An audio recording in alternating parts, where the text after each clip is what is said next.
ओम श्री परमात्मने नमः। ओम नमो भगवते वासुदेवाय। अथ श्रीमद् भागवत महापुराण पंचम स्कंद से अध्याय 7 और 8 की कथा में हम आज सुन रहे हैं भरत का चरित्र। भरत जी का मृग के मोह में फंसकर मृग योनि में जन्म लेना। आज के दिन हम इस कथा को सुन रहे हैं। ओम श्री कृष्णाय नमो नमः। श्री शुकदेव जी राजा परीक्षित से कहते हैं कि हे राजन, महाराज भरत बड़े ही भगवत भगत थे। भगवान ऋषभदेव जी ने अपने संकल्प मात्र से उन्हें पृथ्वी की रक्षा करने के लिए नियुक्त कर दिया। उन्होंने उनकी आज्ञा में स्थित रहकर विषुव रूप की कन्या पंचजनी से विवाह किया। जिस प्रकार तामस अहंकार से शब्द आदि 5 भूत तन्मात्र उत्पन्न होते हैं, उसी प्रकार पंचजनी के गर्भ से उनके सुमति, राष्ट्रभृत, सुदर्शन, आवरण और धूम्रकेतु नामक 5 पुत्र हुए, जो सर्वथा उन्हीं के समान थे। इस वर्ष को, जिसका नाम पहले अजान वर्ष था, राजा भरत के समय से ही भारतवर्ष कहते हैं। महाराज भरत बहुवज्ञ थे।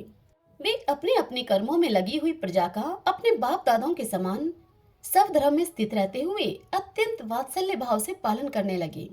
उन्होंने होता, अर्धवर्यु, उद्गाता और ब्रह्मा, इन 4 ऋत्विजों के द्वारा कराए जाने वाले प्रकृति और विकृति, दोनों प्रकार के अग्निहोत्र, दर्श, पूर्णमास, चातुर्मास, पशु और सोम आदि छोटे बड़े कर्तुओं अर्थात यज्ञों से यथा समय श्रद्धा पूर्वक यज्ञ और कर्तु रूप श्री भगवान का यजन किया।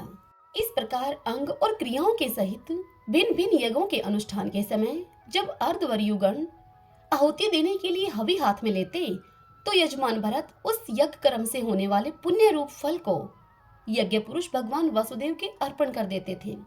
वस्तुतः ये परब्रह्मा ही इंद्रादि समस्त देवताओं के प्रकाशक, मंत्रों के वास्तविक प्रतिपाद तथा उन देवताओं के भी नियामक होने से मुख्य कर्ता एवं प्रधान देव हैं।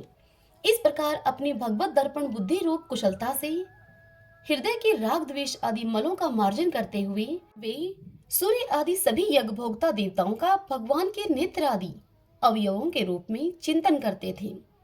इस तरह कर्म की शुद्धि से उनका अंतःकरण शुद्ध हो गया था।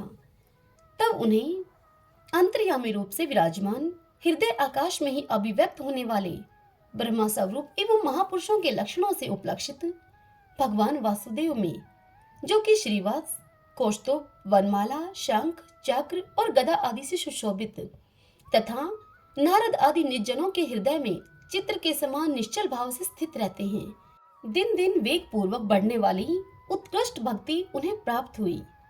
इस प्रकार 1 करोड़ वर्ष तक उन्होंने राज्य भोग का प्रारंभ क्षीण हुआ जानकर अपनी भोगी हुई वंश परंपरागत संपत्तियों को यथायोग्य अपने पुत्रों में बांट दिया।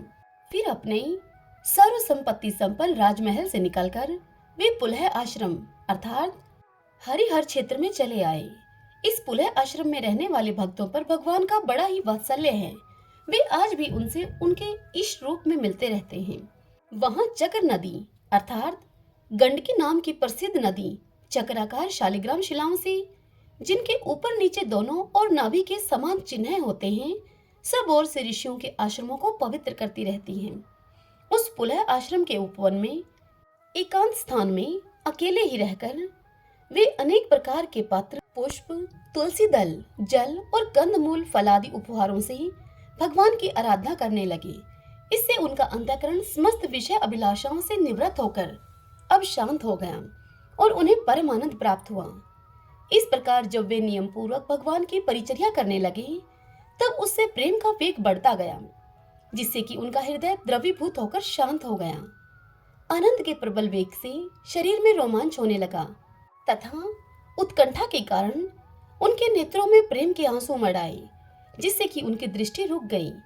अंत में जब अपने प्रियतम के अरुण चन्नार बिंदों के ध्यान से भक्ति योग का आविर्भाव हुआ, तब परमानंद से सरोवर हृदय रूप गंभीर सरोवर में बुद्धि के डूब जाने से उन्हें उस नियम पूर्वक की जाने वाली भगवत पूजा का भी स्मरण न रहा। इस प्रकार वे भगवत सेवा के नियम में ही तत्पर रहते थे। अपने शरीर पर कृष्ण मृग चर्म धारण करते थे तथा त्रिकाल स्नान के कारण भीगते रहने से उनके केश भूरी भूरी घुंघराली लटों में परिणित हो गए थे, जिससे कि वे बड़े ही सुहावने लगते थे। वे उदित हुए सूर्यमंडल में सूर्य संबंधी ऋचाओं के द्वारा ज्योतिर्मय परम पुरुष भगवान नारायण की आराधना करते और वे इस प्रकार कहते, भगवान सूर्य का कर्म फलदायक तेज प्रकृति से परे है। उसी ने संकल्प के द्वारा इस जगत की उत्पत्ति की है। फिर वही अंतर्यामी रूप से इसमें प्रविष्ट होकर अपनी चित्त शक्ति के द्वारा विषय लोलुप जीवों की रक्षा करता है।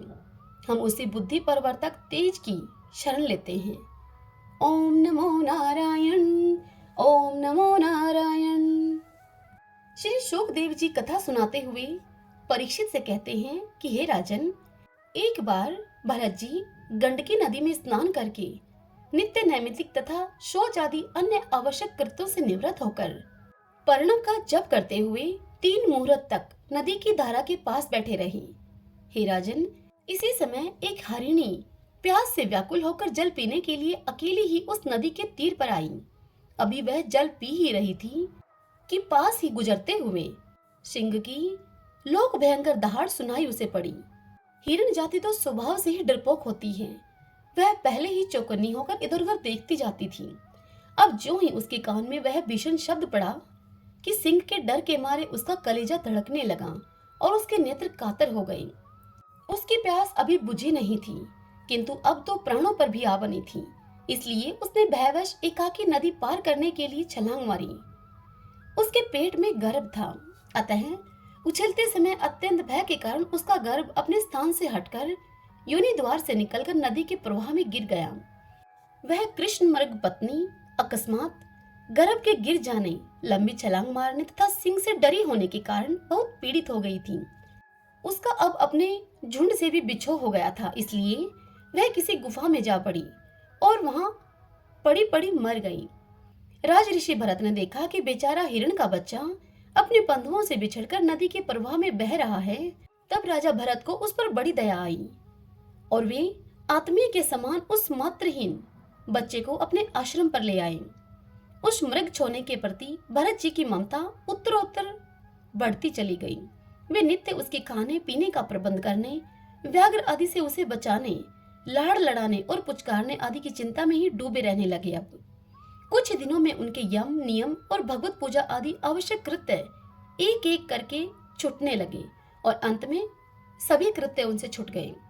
उन्हें ऐसा विचार रहने लगा कि अहो, कैसे खेद की बात है, इस बेचारे दीन मृग छोने को काल चक्र के वेग ने अपने झुंड, सुहृदय और बांधवों से दूर करके मेरी शरण में पहुंचा दिया है।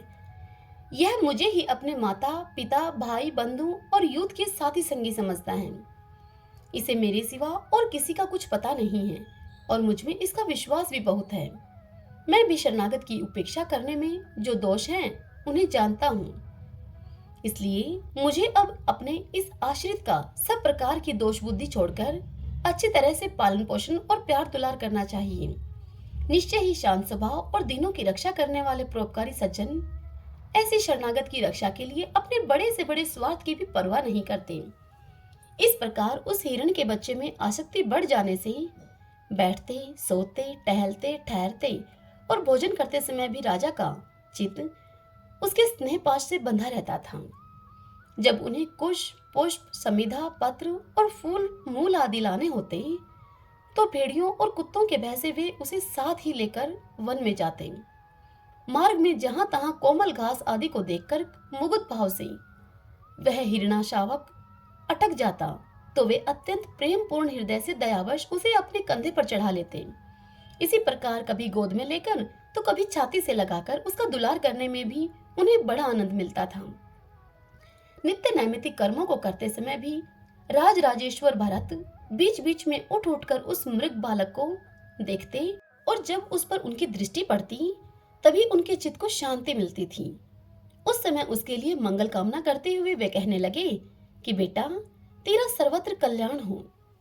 कभी यदि वह दिखाई नहीं देता तो जिसका धन लुट गया हो उस दीन मनुष्य के समान राजा का चित्त अत्यंत उद्विग्न हो जाता और फिर वे उस हरिणी के बच्चे के विरह से व्याकुल एवं संतप्त होकर करुणावश अत्यंत उत्कंठित एवं मोहविष्ट हो जाते तथा शोक मगन होकर वे इस प्रकार कहने लगते। वे कहते, अहो, क्या कहा जाए, क्या वह मात्रहीन 3 मृग शावक दुष्ट बहेलियों की सी बुद्धि वाले मुझ पुण्यहीन अनार्य का विश्वास करके और मुझे अपना मानकर मेरे किए हुए अपराधों को सत्पुरुषों के समान भूलकर फिर लौट आएगा? क्या मैं उसे फिर इस आश्रम के उपवन में भगवान की कृपा से सुरक्षित रहकर निर्विघ्न हरी हरी धूप चरते देखूंगा? ऐसा ना हो कि कोई भेड़िया, कुत्ता, गोल बांधकर विचरने वाला सूकर आदि अथवा अकेले घूमने वाले व्याघ्र आदि ही उसे खा जाएं। अरे, संपूर्ण जगत की कुशलता के लिए प्रकट होने वाले वेद त्रय रूप भगवान सूर्य अस्त होना चाहते हैं, किंतु अभी तक वह मृगे की धरोहर लौटकर नहीं आई। क्या वह हरिण राजकुमार मुझ पुण्यहीन के पास आकर अपनी भांति भांति की मृग शावकोचित मनोहर एवं दर्शनीय क्रीड़ाओं से अपने स्वजनों का शौक दूर करते हुए मुझे आनंदित करेगा? अहो, जब कभी मैं प्रणय कोप से खेल में झूठ मूठ समाधि के बहाने आंखें मूंद कर बैठ जाता, तब वह चकित चित्त से मेरे पास आकर जल बिंदु के समान कोमल और नन्हे नन्हे सींगों की नोक से किस प्रकार मेरे अंगों को खुजलाने लगता था। मैं कभी कुशों पर हवन सामग्री रख देता और वह उन्हें दांतों से खींचकर अपवित्र कर देता, तो मेरे डांटने डपटने पर वह अत्यंत भयभीत होकर उसी समय सारी उछल कूद छोड़ देता और ऋषि कुमार के समान अपनी समस्त इंद्रियों को रोककर चुपचाप होकर बैठ जाता था। फिर पृथ्वी पर उस मृग शावक के खुर के चिन्ह देखकर मैं कहने लगता कि अहो, इस तपस्विनी धरती ने ऐसा कौन सा तप किया है जो कि उस अति विनीत कृष्ण सार किशोर के छोटे छोटे सुंदर, सुखकारी और सुकोमल खुरों वाले चरणों के चिन्हों से मुझे, जो मैं अपना मृगधन लुट जाने से अत्यंत व्याकुल और दीन हो रहा हूँ, उस द्रव्य की प्राप्ति का मार्ग दिखा रही हैं और स्वयं अपने शरीर को भी सर्वत्र उन पद चिन्हों से विभूषित करके स्वर्ग और अपवर्ग के इच्छुक द्विजों के लिए यज्ञ स्थल बना रही हैं। चंद्रमा में मृग का सा श्याम चिन्ह देखकर उसे अपना ही मृग मानकर राजा कहने लगते कि अहो, जिसकी माता सिंह के भय से मारी गई थी, आज वही मृग शिशु अपने आश्रम से बिछुड़ गया है। अतः उसे अनाथ देखकर क्या ये दीनवत्सल भगवान नक्षत्रनाथ उसकी रक्षा कर रहे हैं? तत्पश्चात उसकी शीतल किरणों से आह्लादित होकर राजा कहने लगते, अपने पुत्रों की वियोग रूप दावानल की विषम ज्वाला से हृदय कमल दग्ध हो जाने के कारण मैंने एक मृग बालक का सहारा लिया था। अब उसके चले जाने से फिर मेरा हृदय जलने लगा है, इसलिए ये अपनी शीतल, शांत, स्नेहपूर्ण और वदन शलील रूपा अमृतमय किरणों से मुझे शांत कर रहे हैं।